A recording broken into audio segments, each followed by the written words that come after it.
Gotta kick off the show here. We're agreeing.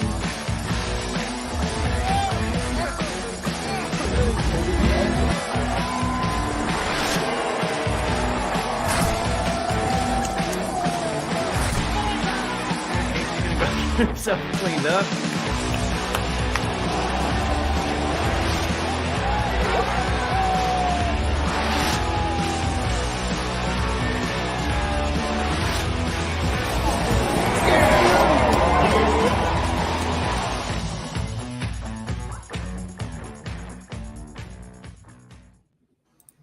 Welcome, Bills Mafia, to the Mafia Cast on the Buffalo Rumblings Vidcast Network. Again, welcome, and thank you for joining us. I am your host, Papa Ron, and joined as always by my fellow host, Casey and Mike. What is up, fellas? How you doing?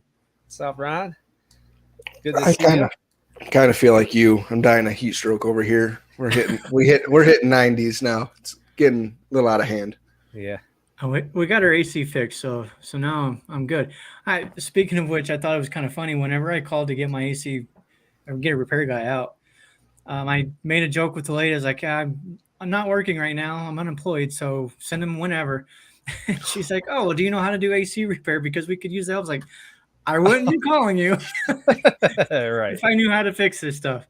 I hope my audio is fine. When we do the intro, I can't hear it. I don't know what's going on with it. I just hear like bits and pieces of it.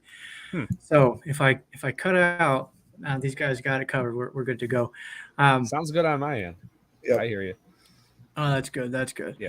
So last week we were going to talk about the Buffalo Bills all-time defensive front four. We're not going to delay that one too far into this show, but we do want to get into the news from the OTAs and the newest signings. There was a couple of them, starting with the offensive tackle. Casey, what are your thoughts about that one? I mean, it's kind of like when we brought in David Quessenberry. You know, he's a guy that has started in the league for years. He's never been an overwhelming player. He's never been someone, oh, God, we got to sign him to a massive contract, a multi-year contract. He's a good depth piece. You know, it's just somebody in. We've been begging to just get a body in to press Spencer Brown. You know, anybody. Nobody should feel comfortable walking into training camp. So if we got what we asked for, is what we expected? No, you know, it's not a highlight signing, but who knows? McDermott and Bean and staff seem to get the best out of players. So let's see if they can do it again. Yeah, I like it. I feel like it's an upgrade, kind of, because I believe we released Brandon Bryant. So he's kind of been bounced around a little bit and hasn't really had an opportunity, I guess. But, you know, Shell, you know, he's started here and there, but ultimately ends up getting injured. You know, I mean, it's a the roughest sport out there, so it's to be expected. But maybe that's why he hasn't really got that big contract yet. So if he could stay healthy, it'd be cool to see what he would do. But I think it's definitely. I'm looking at it as an upgrade, kind of, because we lost one in, or no, he's a defensive tackle, but we lost one tackle and we picked up another one. What do you think about it, Papa Ron? Shell's an offensive tackle. Yeah, no, I'm saying Brandon Bryant defensive. I'm still looking at it as a trade-off, sort of. Recent, I'm trying to keep track. My audio is in and out, so if I say anything that is completely wrong, just let me know. Yeah. Hopefully I don't, have to disconnect from this and try to fix that. But so far we're good at the moment. Yeah. I saw on Twitter his PFF grades, and they were less than eye-popping. Like they were, I would say, below average. Not good. So little concerned with that. I think maybe concern is too strong of a word, because I don't think he starts. I think he's nothing more than a depth piece. Yeah. I honestly think that's it's Spencer Brown's position. Probably would have liked to have seen them bring in maybe another tackle to actually challenge him. But either way, I personally think we're going to be okay at the tackle position. Yeah. The other one was Buffalo just added a new wide receiver today. I think it was today. Mm-hmm. And I have to try to find the size. He's another big kid, though. He's 28. 6'4". Oh, yeah. 6'4", yeah. He's 6'4". And I guess So he played for the XFL St. Louis Battlehawks. 19 receptions, 259 yards. Like nothing special, nothing really. Again, it's out there, to wow you or anything. But I think it's just another depth piece. And I feel like we have like 23 wide receivers in this roster right now. But I like the balance of like big targets, smaller, faster guys. We only have one guy under 6 foot now, and that's Hardy. Yeah. Everybody was begging and pleading. We need size at the wide receiver position. We need size, and you got what you asked for. Now is that size going to negate the speed? Like, is this going to change the type of routes that we're able to run? Now I understand Hardy is that smaller, faster guy to get down the field. But, are these guys going to be able to also do that as well, or is it going to be more so on the one-on-one jump ball situations? Are they going to be more so like not necessarily a one-trick pony, but like what's their entire skill set? That's what I'm really curious to see. I'm hoping we spread it around. Yeah, I think there's definitely a good mix of both speed and size now. One thing that kind of got me thinking a little bit is okay, I'll say this for a little bit because we're going to talk later on about some of the narrative surrounding Josh Allen and his running. So what I was about to say, I'm going to save that for that conversation because I think all of what we're seeing right now kind of goes into that piece of it, and I'll explain why later. So stick around for that. As far as other signings, we haven't really heard a whole heck of a lot. We're going to go ahead and, because we're talking about free agents, I do want to jump over to this piece. The Hopkins thing, honestly, for me at this point, just sign somewhere. Just end this. Like, it's getting old. Every couple of weeks, it blows up again. And now today, last couple of days, we're hearing, oh, well, yeah, Buffalo's kind of involved, but they're not really. They're just kind of wait and see. Yeah. Before that, it was like, oh, they're one of only two teams that are. It's just back and forth. It's constant. We're hearing that he can't run anymore. He can't separate. This is the part, I guess, of the offseason that drives me nuts. Is like, the truth is in there somewhere, but you don't know where. So trying to figure that out is sometimes, annoying. Right.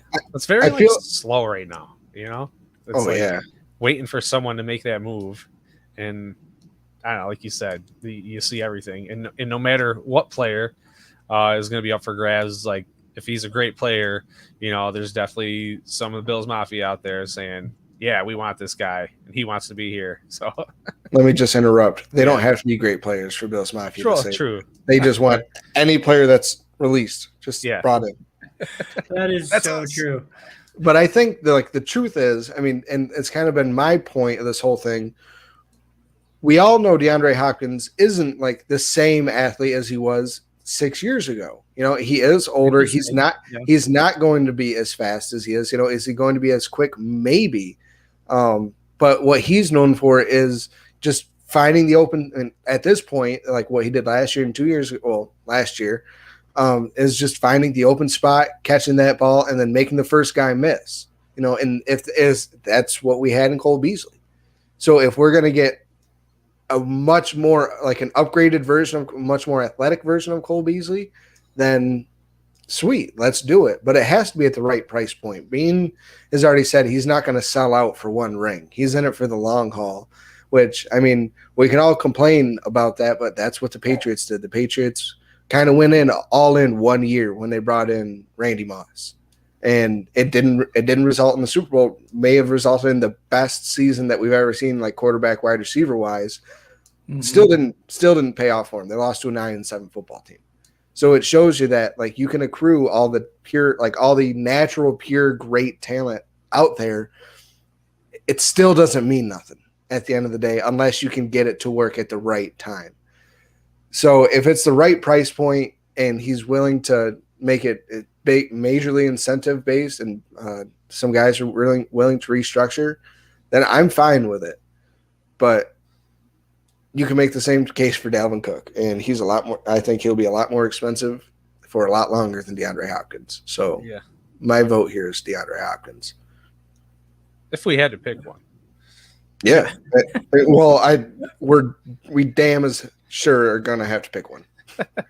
Like Yeah, the Bills, can't there's do both. no, we can't turn off salary cap like in Madden. Yeah, well, and speaking of the salary cap, that kind of goes. You hear people all the time talk about the salary cap as a myth. The salary cap is a thing, and you can manipulate the heck out of it up to a certain point. I mean, there's only so much money, and you can only push it down the road so long and so far. But yeah, for me, it's Hopkins easily because we've got Damian Harris, we've got his brother James, we've got Hines, we've got Murray. Did I miss any? Practice squad guy, but no. So I think if you would pose this question pre Damian Harris signing, or even and Murray, obviously both came. Murray's pretty recent. I think after the season, if you said, "Can we have James and Dalvin Cook on the team together?" I would have been okay with it. But we've talked about in the past that from this moment the season ended, I've wanted a true power back, not Devin Singletary. Loved Singletary as a running back. I think he's far better and underrated running back. But this team needed a power guy, somebody to take those power sweeps and straight up the gut type runs away from Josh Allen, which again, I'm going to get into that in a minute. But we got Harris now and Murray. We don't need Cook. Like, to me, that would be a waste of money. And you only need one on the field change anything from the offense. What'd you say? I said you only need one on the field at a time, not like receivers. Yeah. You I mean, don't need maybe you get away with two, but yeah, Hopkins definitely for me, and this is a pass first team, pass first league. So, and the position, this came up on Twitter too. The running back position, Christian McCaffrey made some comments about how important guys like Saquon Barkley, Josh Jacobs are to their respective teams. So he doesn't necessarily believe that the position has been devalued. And I kind of agree. I think it's been, if anything, it's been devalued because of the rules. The NFL has implemented new rules in the passing, and it makes it easier to move the ball down the field through the air than it was 20 years ago. So for that reason, I think the position has been devalued, and teams are moving away from it. Okay, let me stop you right there. So in the 90s, I mean, think of all the 80s and 90s. Think of all the Hall of Fame running backs during that time. Right now in 2023, do you think there's a single running back that is going to go into the Hall of Fame? Yeah. Who? I think Derrick Henry would be one. Yeah. I think Christian McCaffrey, if he continues the current trajectory he's on statistically, I think he could potentially be. Barkley is kind of up in the air only because of the injuries. Like, if he didn't have the injuries and he was on the field as much as those other guys, well, even with Christian McCaffrey, really, he for a couple of seasons there. But I feel like McCaffrey's done more with his time on the field than what Barkley has. So if there's three guys, I would have to go with those three at this point. What about you, Mike? What do you think? I see what you're getting at here. I mean, you can't argue Derrick Henry, and they're and guys that have time left in the league that obviously good athletes. But I'm not sure whether like the game's changed, the rules change and they're just not needed, or I mean, you can't say that like players are built different now. I mean, they're definitely there to play and they're at the top of their game. But maybe it's just is it just because it's more of a passing league now? I don't know. I wonder if that answer would change. If running was more common, maybe we'd add a few more people on the list. But there's definitely the athleticism there, to make it happen if they were given it, as many carries. So I don't think the talent is necessarily gone. It's just the usage isn't the same. Yeah, that's my whole point. I think that Josh Jacobs, Dalvin Cook, Christian McCaffrey, Saquon Barkley, Ezekiel Elliott, Derrick Henry. Who else? Who else am I missing? I know there's other great running backs out there. that I think, I mean, if they played 20 years ago, they're in the Hall of Fame. Or, okay, Right. excuse me, 30 years ago now. They're in the Hall of Fame. But the fact that the game has changed, I think the game changing devalued it. I think the players have always been just as great. The position just isn't there anymore. The usage isn't there anymore.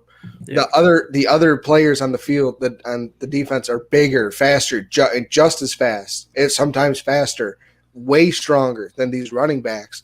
So they're getting hit harder, more, and maybe not as often, but it's equal pain wise, health wise. So these guys, they're having shorter shelf lives for it. You know, I mean, look at Thurman Thomas next to Christian McCaffrey. I want to know, like, just who looks bigger, who's more built, and just those kind of guys. I mean, it's just running. I think the only Hall of Fame running back in the NFL right now is Derrick Henry. I don't think McCaffrey gets there. I think he would have if he had never gotten hurt. Well, that's why I said if he continues on his current trajectory, because I agree. If all running backs today, if we're measuring it just off of their current point in their Ability. careers, I agree. I completely agree. So looking at Christian McCaffrey's 5'11", 205. Thurman Thomas was 5'10", about 200. Emmitt Smith was the same. Barry Sanders were the same. They were all 5'10", around 200. It's kind of crazy that, and we've talked about this before, how the league has changed from Singletary, for example. Well, he's 5'6", 5'7", so he's actually even smaller, short wise, but he's still close to 200 pounds. But when a 5'10", 200-pound back comes into the league, like, oh, you're too small for this position. I don't know if you can play at that size. But yet you have Hall of Famers that did. Yep. But that's because of the growth of everybody else on the field, you know? I mean, everybody else at their position have that ability to get bigger and stronger, but running backs, they have to maintain that speed. So they are limited on the size that they can be. And that's what makes Derrick Henry such an anomaly, because he's built 6'9", 300 pounds with a mallet hanging off the back of his helmet. I think you're exaggerating a little bit. Am I though? But like he's the size of the running backs. You know, like that's what makes him different. Everybody else, I mean, everybody said James Cook is too small. He is like an inch shorter and like 5 pounds smaller than Christian McCaffrey. You know, so are we really going to be concerned about 5 pounds? I don't think so. But it's the same. It's the same thing. It's the same thought process. Yeah, and to your point too, I was looking up some numbers and stats earlier, looking at defensive linemen, because we're going to be doing our all-time team here in a little bit.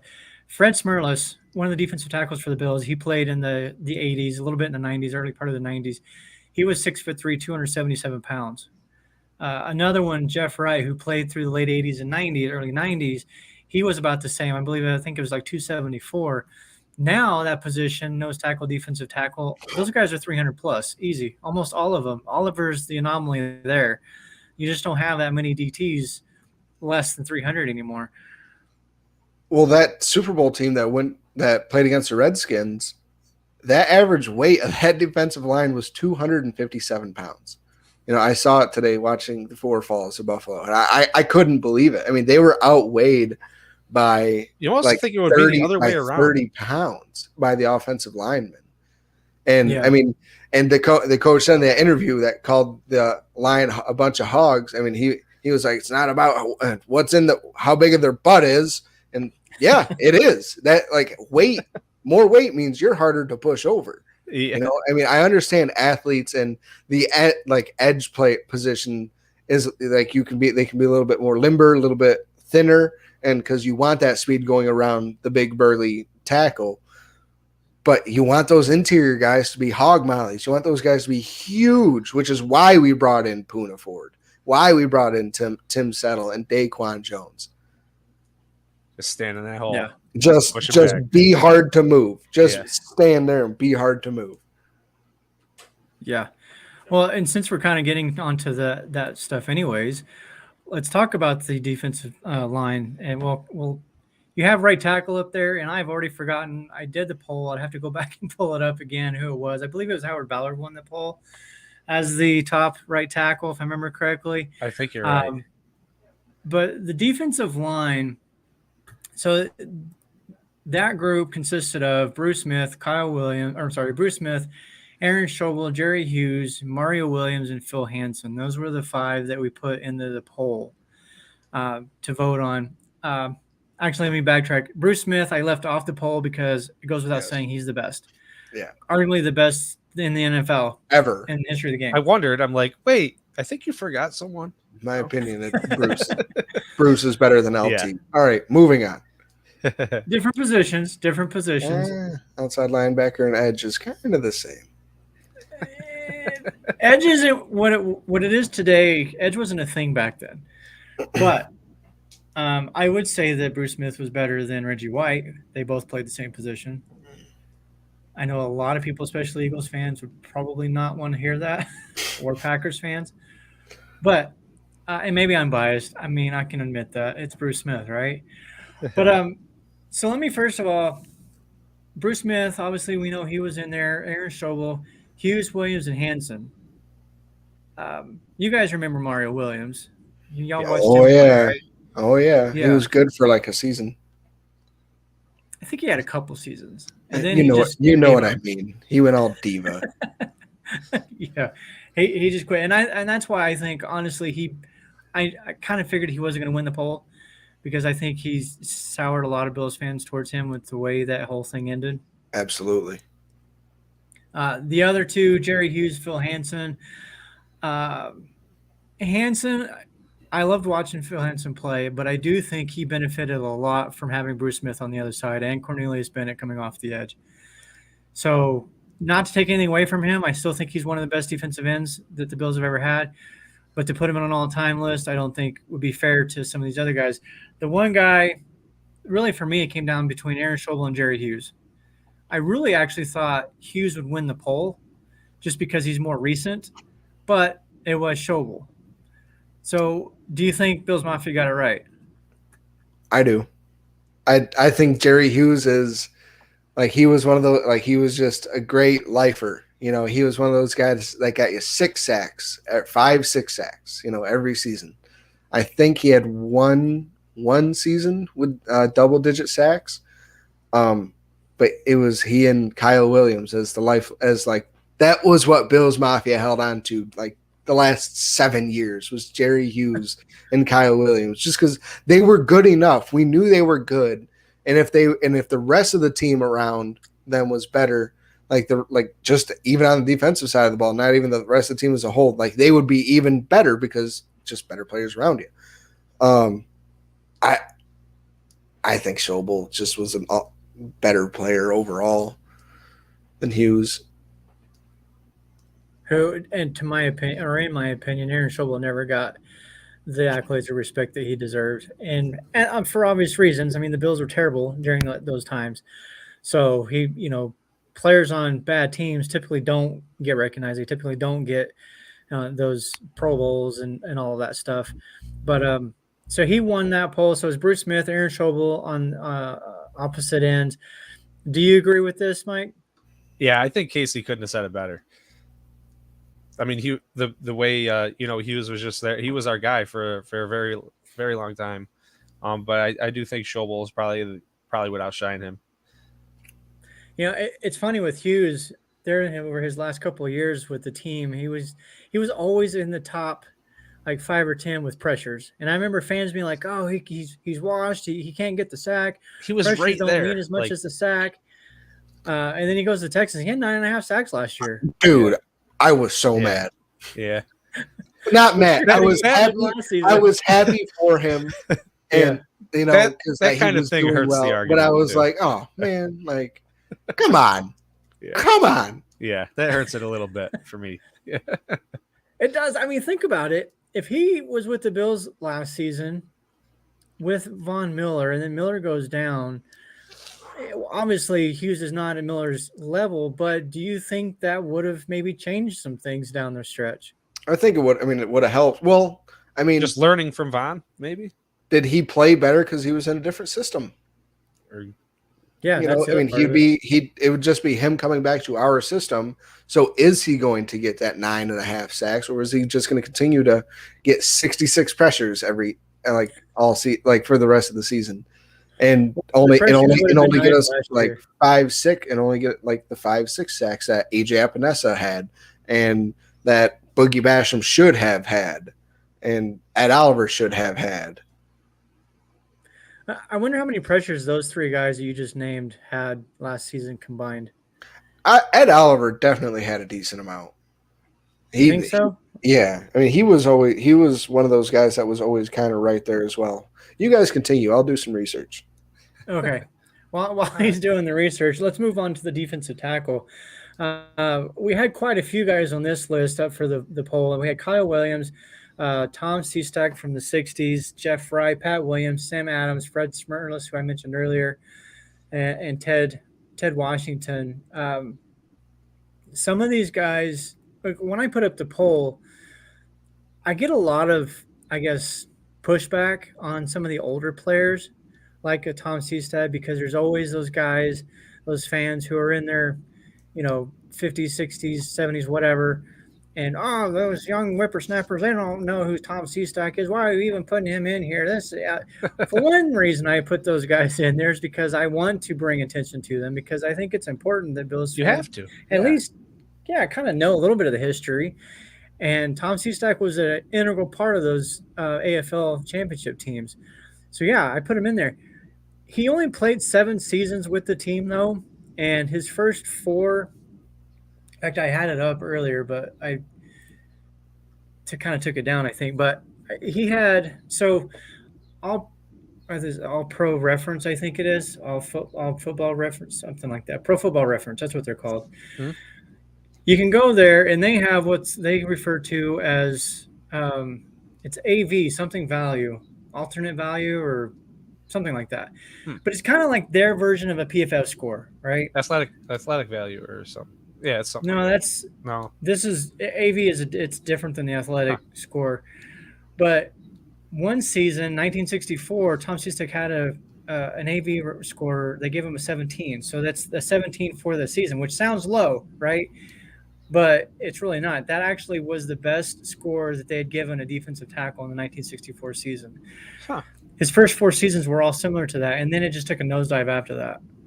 So really? I think that's partially one reason why something like Tom doesn't really get a lot of recognition. He didn't really last that long, right? And unless you are an older fan, I think, like I said, it's important to put some of these guys in here. But the other guys, Jeff Wright, Fred Smirtless, those guys played alongside with, Bruce Smith back in those days, and Phil Hansen. Jeff Wright, he only played 7 seasons as well. 31.5 sacks, though, over 7 seasons. Sam Adams was on the list. 3 Pro Bowls, 44 career sacks. He spent the majority of his time with the Seahawks, though. I believe he had 6 seasons with the Seahawks, only 3 with Buffalo. Fred Smirtless was another one. 5-time Pro Bowl, 2-time All-Pro, 29 career sacks. He was in the Defensive Player of the Year finalist. I believe he came in 5th in voting that season. But the 2 that won the vote, Kyle Williams and Ted Washington. My guess is Ted Washington is before y'all's time. No, I was. Well, not really. I mean, he played 95 to 2000, I think. So he wasn't too early on. I remember I was gonna go. I can't believe that. I don't know where to go here. I can't believe that Smirtless wasn't in the top 2. I'm really surprised. I feel like he fits the definition of an all-time D tackle for the Bills, and Kyle Williams would have been second. But Ted was third on my list because I just remember him playing and just being an animal. Yeah, Washington was the epitome of a run stuffer. And I think you hear about the guys that take up space and take on the double teams. He takes on triple teams and takes up a whole defensive line. He was a huge dude. And I think he's all-time solo tackles for a D tackle on the Bills. Yeah, wow. Yeah. So he was crazy good. He wasn't a penetrator like a Kyle Williams or even an Ed Oliver. is Jeff Wright. All those guys kind of fall into that. But Ted Washington, Sam Adams, also those were just big dudes that just took on the offensive linemen and did not budge. Like they held their ground. They helped guys like Mario Williams and Aaron Schobel. Those guys handle the single teams where teams couldn't double team them. Kept the linebackers clean. So, but yeah, Kyle Williams, Ted Washington won the vote on that group. You guys, well, I know Mike already said you had Washington number 3. What about you, Casey? I mean, it should be Smurless and Williams. And we were going off, like, we were going to talk about this last week, and I had some stats on Kyle Williams. And at first I was thinking that it was more so like the Jerry Hughes situation, where it was just like the heart was fond. You know, Bills Mafia was very fond of Kyle Williams. I mean, he was a man of the year. I mean, in the NFL, and you can ask all the players, like, they don't screw the MVP. They want to win the Walter Payton Man of the Year award. You know, that's the one that really means the most. So just off the field, I mean, he deservedly so, one of the best guys in the world. I mean, especially to ever play for Buffalo. And when I dove into it, trying to see if I was right, see if he just wasn't as good as we all really wanted him to be, or thought he was, and he is. I mean, 6-time Pro Bowler, for 1-time All-Pro, leads the Bills all-time in sacks at defensive tackle with 48.5. Pop Ron, you pointed out earlier, he had double-digit sacks one year, which is great for a defensive tackle. You know, that's very good. Yeah. That must have been the Marcel Darius and Mario Williams a couple of years there. So it was deservedly so. I think he should be there and be in there. I mean, if you're going to be up there in individual solo tackles, like record for a team and sacks, something like that, I mean, you definitely need to be put in that conversation. Whoever wins. Yeah. Kyle Williams got a touchdown too. Oh yeah. Let's not forget his last year as a Bill, he was the world's biggest, like, look over here. Look what we're gonna do, and then never happened. Yeah.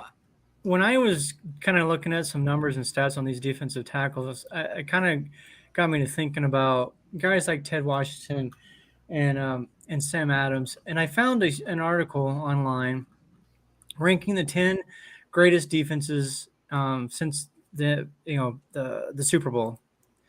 And now this is just based off of this particular author's opinion or whatever. So, but number 10 was the Denver Broncos, who had at that time DeMarcus Ware, Von Miller. Oh, that defense. They had corners, Keith Lee, Champ Bailey. Oh, and Yeah. Chris Harris. God, they were good. Yeah. So they had a pass rush. They led the league with 52 sacks. Next up was the 2013 Seahawks. Can see that. They had defensive linemen Michael Bennett, Cliff Averill, linebacker, of course, Bobby Wagner. Richard Sherman, Legion of Boom, all back there. Legion of Boom, yeah. And then Tampa Bay Buccaneers 2002, which had, what was his name? Defensive tackle. Warren Sapp. Yeah. Warren Sapp. He was a bad man. Yeah. The 2000 Baltimore Ravens, they had Sam Adams, who we just mentioned. They also had Tony Siragusa, I believe, during that time frame. Mm-hmm. The Goose. The 1990 New York Giants, they had Pro Bowl nose tackle Eric Howard, which I know most people don't recognize that name, but again, another Pro Bowler, which back in those days actually meant something. The 1985 Chicago Bears defensive tackle William Perry. Everybody knows the fridge. Continuing on, the 1975 Pittsburgh Steelers led by defensive tackle Mean Joe Green. Everybody knows that name. 1972 Miami Dolphins, probably about the only one that I don't know that you can name too many players on, which is why they're referred to as the no-name defense. But they were one of the best. They had linebackers Nick Bonaconte, Pro Bowlers in the defensive end Bill Stanfield. The 1971 Dallas Cowboys. Where's it at? They were also defensive tackle. Well, their secondary was crazy good. Oh, defensive lineman Bob Lilly. The 1969 Minnesota Vikings, led by Hall of Famers Carl Eller. Defensive tackle Alan Page. All of that just to say this. The purple The eaters, defensive, whatever they're called, right? yeah, the purple people eaters. Yeah. All this is just to basically say the defensive tackle is an extremely vital position. And Matt, if you Always got a good has one, been. you have a leg up. Yeah, and most of those guys I just mentioned were big dudes. They weren't. I'm sorry, Ed Oliver, but they weren't Ed Oliver. They were Ted White. They were Daquan Jones. They were Tim Settle. You need those big guys in the middle to eat up the blocks so that your edge guys can get the job done, so you can keep your linebackers clean, so the Bobby Wagners can make it to Pro Bowls and All Pros. Well, so rebuttal is deemed the best ever defensive tackle to play the game is Aaron Donald. He's Ed Oliver's size smaller, and he's been deemed the best defensive tackle to ever play the game. Smaller as in lighter, I mean. Plays bigger. Plays bigger. Do you think Aaron Donald, in the size he had, I've thought about it ever since they drafted Ed Oliver. Do you think that had something in seeing, okay, maybe we can get away with a more faster, quicker, maybe sort of undersized guy at the 3 tech rather than putting 2 of those hog mollies in there in the middle and just letting him eat up blocks, getting somebody that's in there to be an actual pass rusher, not just there to eat up the blocks. Like, do you think that had something to do with it? Because ever since they drafted Ed Oliver, I remember thinking to myself, we got our version of Aaron Donald. There was a lot of comparisons at that time when he was and through the draft process. I do think the Bills were chasing their Aaron Donald, just like I think the Colts are chasing their Josh Allen. And I'm not saying that Anthony Richardson can't be that, but it's kind of crazy when you get one guy that bucks all the trends. That's the anomaly historically.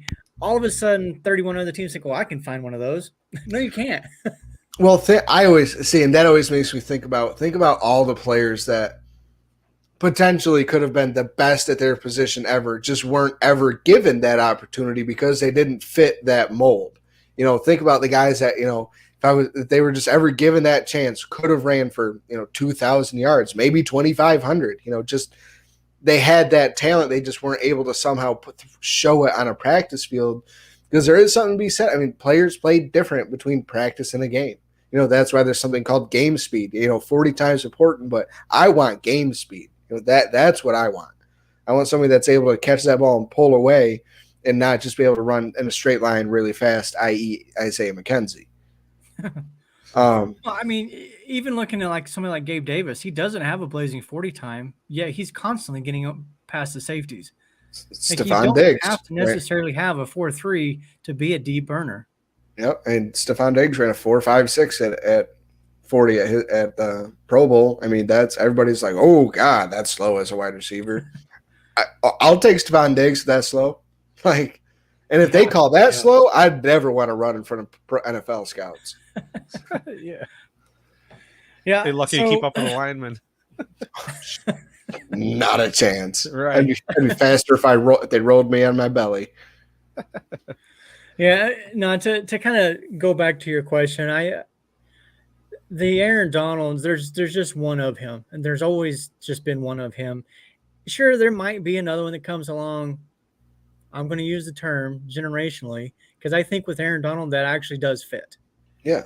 Because you can't name another defensive tackle like him. His size, the way he plays, the numbers he puts up, all of it is unheard of. It truly is a generational thing. Just like Bruce Smith, just like Tom Brady, Dan Marino, all these guys, they don't come around every year. Even though we have about 14 generational talents every year in the draft, for some reason they don't all pan out, and I don't know why.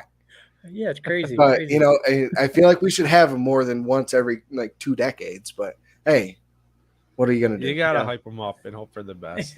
Well, yeah. Obviously, you look at a lot of these guys are like, you have all the talent in the world, and there's just something that doesn't click. And whether it's mentally, physically, emotionally, they just can't wrap their head around where they are at the moment. They get these big contracts, they go out and spend all the money. Next thing you know, they're broke. They're Mike Bibby. Or Delonte West, not Mike Bibby. Sorry, Mike Bibby. Like, I didn't know that. Yeah. So we actually have a few more things here to get through. I did not make these banners, so I'm guessing Casey did. Yep. And He I'm made pretty this sure one this. just for you. Yeah, so this is talking about Josh Allen and his the run game, I guess, and how many times he runs the ball. And we've been saying this all off season that they need to use their running backs. They need to do this. They need to stop, running Josh Allen. So I dug into the numbers today.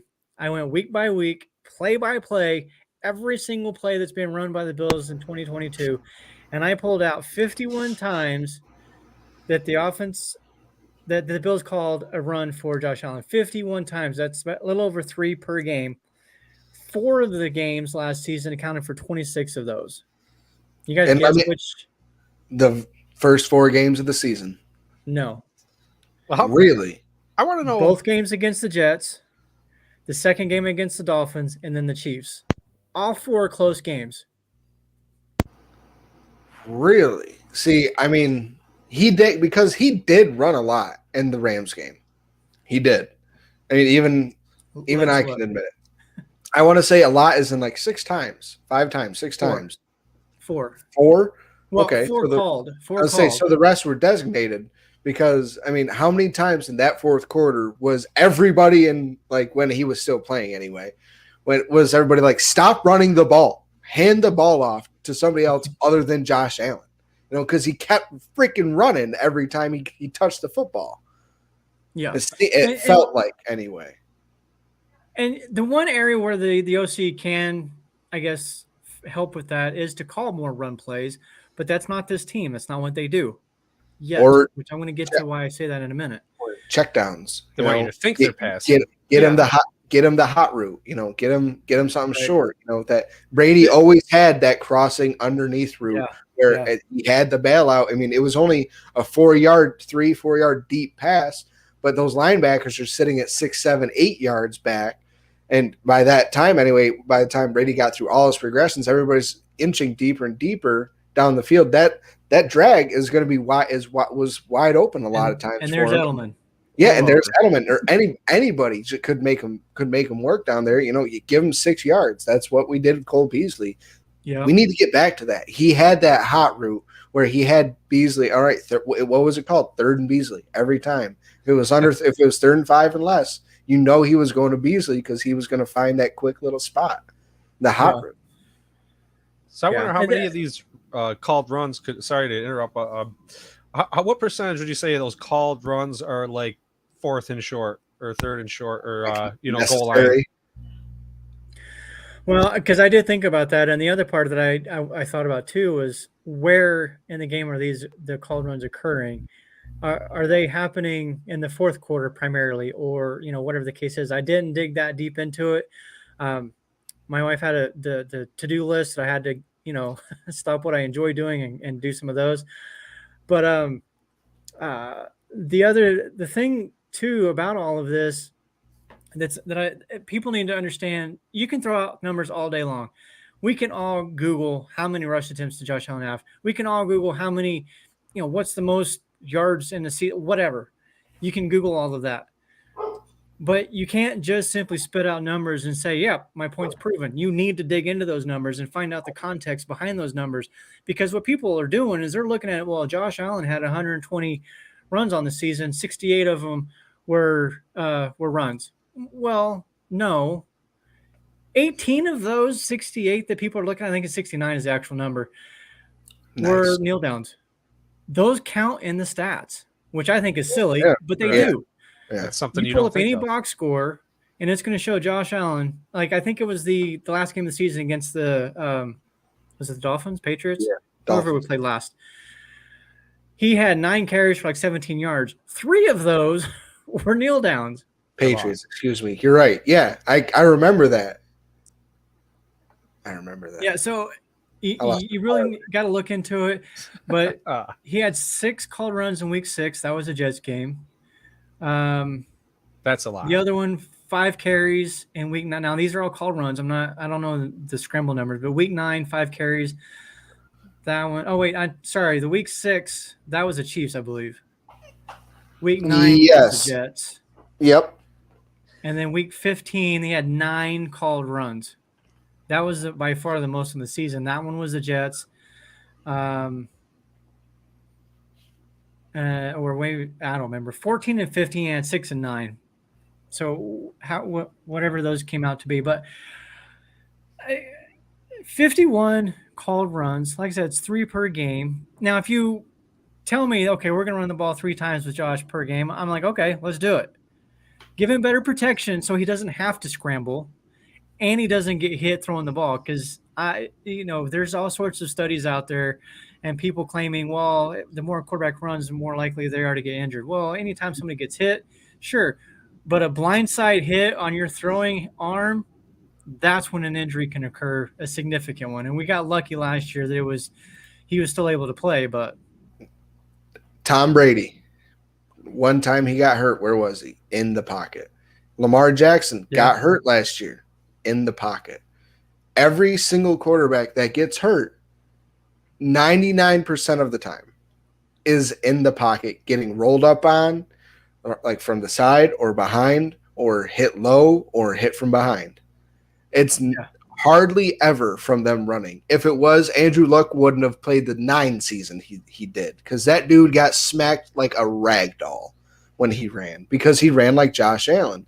And yes, he said, a lot of the hits like that I took, I mean, they were good hits, but he got hit a lot more often and a lot harder standing in that pocket, and that's what ended his career. I mean, you get hit pulling the ball back like this and someone reaching from behind and pulling your arm back, that's going to wear on you after a while, and that's what happened. That's why he had, 18 shoulder surgeries last year, whatever ridiculous number it was. The running worries me just because it looks a lot worse than it does standing in the pocket getting hit, because we can't understand the force of someone standing still and getting hit from behind it, especially now with all the rules of hitting the quarterback. Can't hit him high, can't hit him low, can't land on him, can't do this, can't do that. So you wouldn't think that's where they're getting hurt. But now that the fact that, all right, you had to tackle properly, they're putting them in the position to get hurt. So let them run. That's my opinion. Let them run. So I want no 300-pounders rolling up on me. No kidding. I'm going to bring this up. Scrambles count as runs in the stat as well. And yes, they do. We're talking about the fact that a lot of fans are calling for the Bills to stop running Josh Allen, but that's not what they're doing. The case really is actually the opposite. They are calling fewer run plays for him. And then Spin also says every time Allen got injured since he was drafted was from behind the line of scrimmage. Yes. And I think part of that too is when you're running with the ball, you can deliver the hit. You're not taking all of the hit. And Josh is good at that because he's a big dude. He can lower his shoulder and he can absorb that. The same size as said linebacker that's coming to hit him. I mean, how many times have we seen him stiff arm somebody? That like the first time that happened, I think Bills Mafia as a whole pooped our pants. We've all heard we've all heard the term sitting duck, rely on your line so much. It's a survival mode at some point where you want to get out of there. You get to that 4 count in your head and you're like, I'm gonna die. Yeah. Like, somebody is somebody has to be right behind me. Yeah. That's why. And also the other point of what I'm trying to say too with the protection is give him better protection, because we've talked about this before. There was a lot of times last season where he took off in a scramble. He didn't really need to. It didn't. And I think because of those hits in the pocket, he got quick, antsy feet and was like, okay, it's been like a second and a half. I don't trust my line. I'm out. Yep. So again, give him better protection, and I can almost guarantee you that the runs will come down. And I can guarantee that was some him leaving after that minute and a half and that second and a half. That's just subconscious. That wasn't him being like, I truly don't trust these guys in front of me. It's all right. I've been here for 2 seconds. This is about what it's been, so I got to go. It's just the natural reaction of it. It truly, I think, came natural to him at that point. It was his body. It was his body not trusting him, not his mind. Here's the thing I wanted to bring up in relation to, because we're talking about the receivers and getting bigger at the receiver position. There's been some things happening this offseason that I'm starting to wonder if are the Bills maybe possibly going to be have a little bit of an offensive shift more towards the running game than what we've seen in the past? Like, we all love watching Josh Allen sling it down the field. We love watching those 98 barns to Gabe Davis. But you've added a lot of size in the receivers, which is good for blocking. You've added two physical running backs in Murray and Damian Harris. You've added a huge run blocking offensive guard in the draft through Osiris Torrance. What do you guys think about that possibility? When you look at what they've done this offseason, do you think we're going to see more of the same that we've seen in the past where we're throwing it 40, 50 times a game and still only running it maybe 15 to 20? Or is there possibly a shift coming where it's more 50-50? I think it's mostly like versatility we're looking for. I'd like to be able to see us, use the wide range of players we have in, make a game plan each week for the team we're playing. And, that will sort of define, what we're going to do that week. I like it. Just to put it simply, and that's where my head's at. I don't care if we're the exact same amount we've been running the last 3 years. I want it to be more effective running. I understand Cook. I understand Cook averaged 5.7 yards a carry on 75 carries, which is not a lot. I will put that out. That is not a lot of carries. And so if you put that really into perspective, I want the entire run game as a whole, the second running back to be better and just more effective than it has been the last couple of years. Anything's going to be better than Zach Moss, Bills Mafia. Don't worry. Anything is going to be better. And we have seen on our field what Damian Harris can do. If you put blockers in front of him, get head on helmet, we've seen him be able to bust off long runs.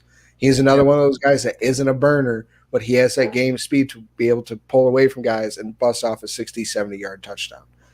So I just want it to be more effective. I don't care. Yeah, I agree. I don't think it'll ever get past 65-35 as a split passing because when you have Josh Allen, you have Josh Allen. That's why you pay him. That's why you keep him around, to use him. It's because we were talking about the stats and context and stuff. I'll add this context as far as those yards per carry averages for both him and Singletary. When I was going through all of those plays, every time there was a run, I'd have to look, see, okay, who ran the ball? There was a lot of no gains, loss for 1, gain of 20 from both Singletary and Cook. I saw that quite a bit. So kind of to your point where you're saying, those are good averages, but it needs to be more consistent average as opposed to a big gain and then 2 1-yard gains. That's exactly what I'm saying. That's why I put this comment up here. Yes, that is what I'm saying. The efficiency on yards per carry as a whole is not the issue.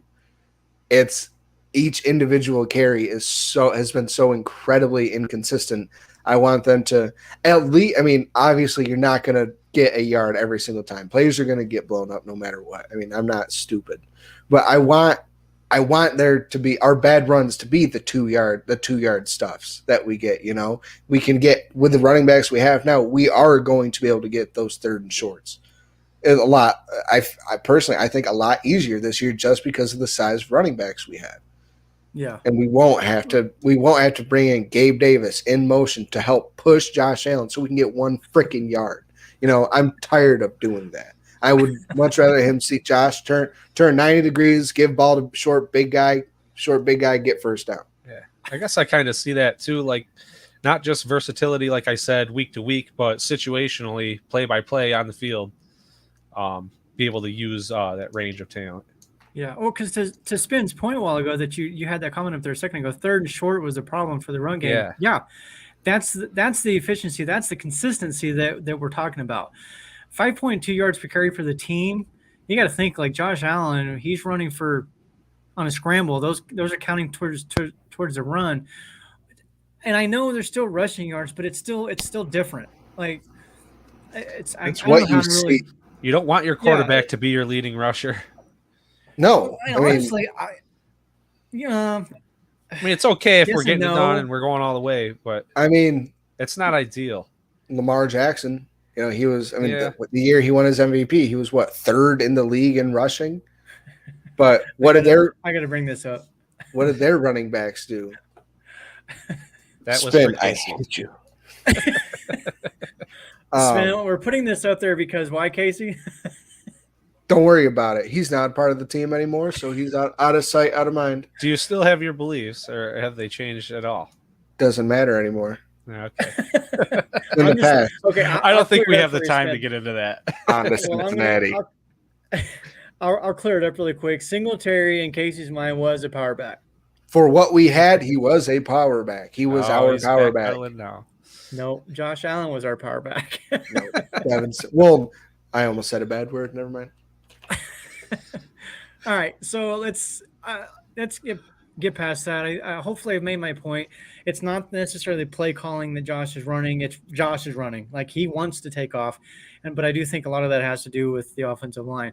Hopefully that changes this season, and I think it will. I think the offensive line is better. I said that last year, so we'll see. I would like another one that. Go ahead. No, go ahead.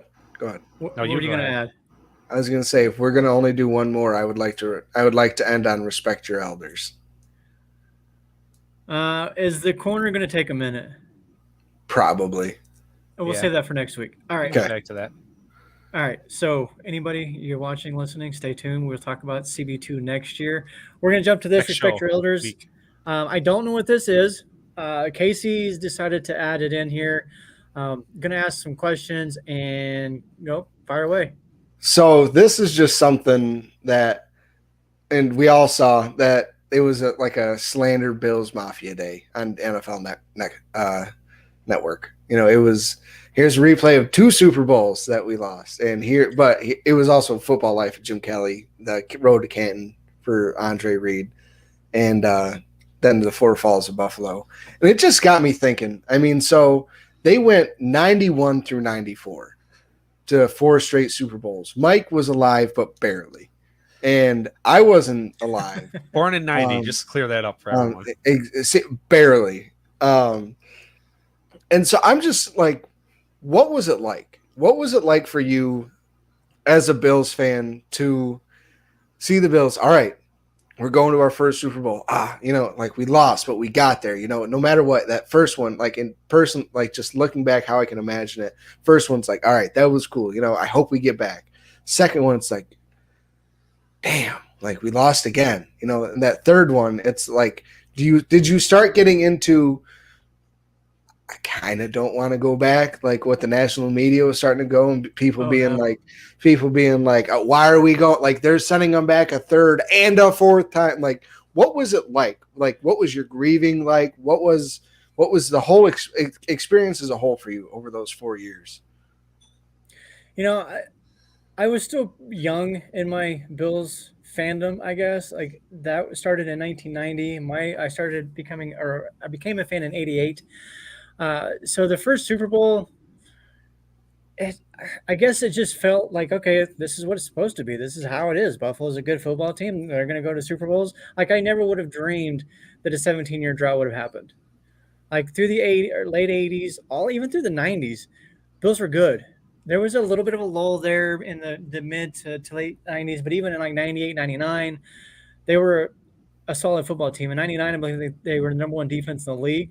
I remember saying in that Tennessee game with the Music City Miracle, I told all my friends, whoever wins this game is going to the Super Bowl. And I was right. Unfortunately, the wrong team. But being younger in those days, and that's just, they were just good when I came into my fandom. That seemed like the normal thing. Like, now, though, I think getting to a Super Bowl would mean more to me than it did then. I remember all the media and the fans talking about, oh, we don't, not again. Can we just not, let them play? Can we just skip the AFC Championship game and put the other team in the Super Bowl so we don't have to be, subjected to this mediocrity again? And I loved it. I was like, yeah, screw you. We're going back again. The losing them, though, I can't really explain how it felt. Like, I remember when Norwood lined up to kick that field goal, I walked out of the room. I was watching the Super Bowl with my grandmother, And I was like, let me know how it turns out. And I walked out of the room. I Couldn't couldn't. watch. That's bad, man. I That's understand bad. that though, because I think that would be me. We were talking a little before the show, and Casey's like, I'm curious to how it felt, but I'm like, I don't think you want to know. Like, I don't think you want to experience that. And I actually did not believe her when she's Although it like, would be he great. missed it. And I was like, oh, whatever. He got that. There's no way he missed it. And I went back out there and saw the replays and everything. And obviously seen 1,000 replays since then. But the others, like the Washington, the first Cowboys game was just not a game. I believe they turned the ball over 9 times, if I remember correctly, in that game. Yeah, it was bad. NFL record to this day, obviously. 52-17 was the final. The highlight of that game was when I think it was Jim Kelly got strip sacked and Leon Lett from the Cowboys picked it up and was running to the score and was showboating. And then here comes Don Beebe, just flying like 50 yards away, just flew through there. That was to this day, Beebe's one of my favorite players all time because of that. I gotta jump back to spin here. I know I said next year, but next week we'll talk about CB2. But yeah, those 4 Super Bowls. It was still did it get fun, worse though. and worse each time though? Like, did each loss get like hurt more and more? No, it was the same like numb pain. Yeah, I mean, you're still the greatest. You're still on top. You just won. You're not. Short. You're not. I mean, you're the first loser.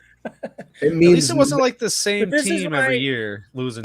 This is why I tell people, like, especially on Twitter, because you see a lot of people complaining about the team now, and you know the window's closing, the team this, the team that, and everything. And I'm like, you need to enjoy this, man. They're a good football team. They can add nobody else right now, and they're a Super Bowl caliber team. They've been a Super Bowl caliber team for 3 seasons now. Enjoy it. It may not happen. If your expectation is a Super Bowl every year, you're going to be let down more often than not. So enjoy what you're seeing. Enjoy what you're witnessing. Even with Patrick Mahomes, as much as we want to bag on him like, oh, this is stupid, we have the better quarterback. He's great. Enjoy it. Relish that, because that kind of just doesn't happen very often. Like, I miss the days of Dan Marino and Joe Montana and Jim Kelly, Phil Simms, Randall Cunningham. Like, those guys were fun. So even today, I know the rivals, but enjoy it. Have fun with it, and have fun with what you're witnessing on the field, because it doesn't happen often. I like it. That's exactly what I was looking for. That's exactly what I was looking for. Well said. Well said. Yeah.